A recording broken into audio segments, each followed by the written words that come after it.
നമസ്കാരം ചെയ്യൂലേ? നമ്മൾ ഡാൻസ് ക്ലാസ്സിൽ വന്ന് ക്ലാസ് തുടങ്ങുന്നതിന് മുന്നേ, നമ്മൾ ക്ലാസ് എല്ലാം കഴിഞ്ഞ് വീട്ടിൽ പോകുന്നതിന് മുന്നേ എന്ത് ചെയ്യും? നമ്മൾ നമസ്കാരം ചെയ്യും അല്ലേ?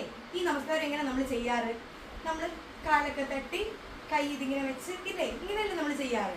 ഓക്കെ, ഇതിന് നമുക്ക് വേറൊരു രീതിയിൽ ചെയ്യാം. വേറൊരു രീതി നല്ല ഇതിലൊന്നും മാറാതെ നമ്മളൊരു കുഞ്ഞു കാര്യം ആഡ് ഓൺ ചെയ്യാം. എന്ത്? നമ്മുടെ ദൃഷ്ടി, നമ്മുടെ കണ്ണും കൂടി ഇതിൻ്റെ കൂടെ ഒന്ന് ആഡ് ഓൺ ചെയ്ത് ചെയ്യാം. നമുക്ക് അങ്ങനെ ചെയ്യാം, ഇങ്ങനെ ചെയ്യാം. ഇതെങ്ങനെ നോക്കാം?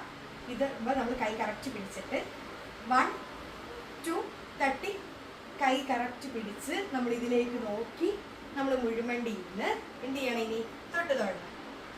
നമ്മൾ തൊട്ട് തൊഴുത് നമ്മൾ എണീക്കുമ്പോൾ കൈ നോക്കി നമുക്ക് എന്ത് ചെയ്യാം?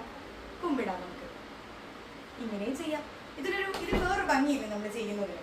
മറ്റേതിന് ഭംഗിയുണ്ടോ എന്ന് ചോദിച്ചാൽ നമ്മൾ കറക്റ്റ് ഇങ്ങനെ വെച്ച് സംഭവം തീർന്നു അല്ലേ? ഇതല്ല, കുറച്ച് ഭംഗിയിൽ നമുക്ക് ചെയ്യാം അല്ലേ? നമുക്ക് ഡാൻസിന്റെ ആ ഒരു എസൻസ് കളയാ, അല്ലെങ്കിൽ ആ ഒരു ഭംഗി കളയാതെ നമുക്ക് ഇത് ചെയ്യാൻ പറ്റും. അപ്പം നമുക്ക് അങ്ങനെ ട്രൈ ചെയ്താലോ? ഇനി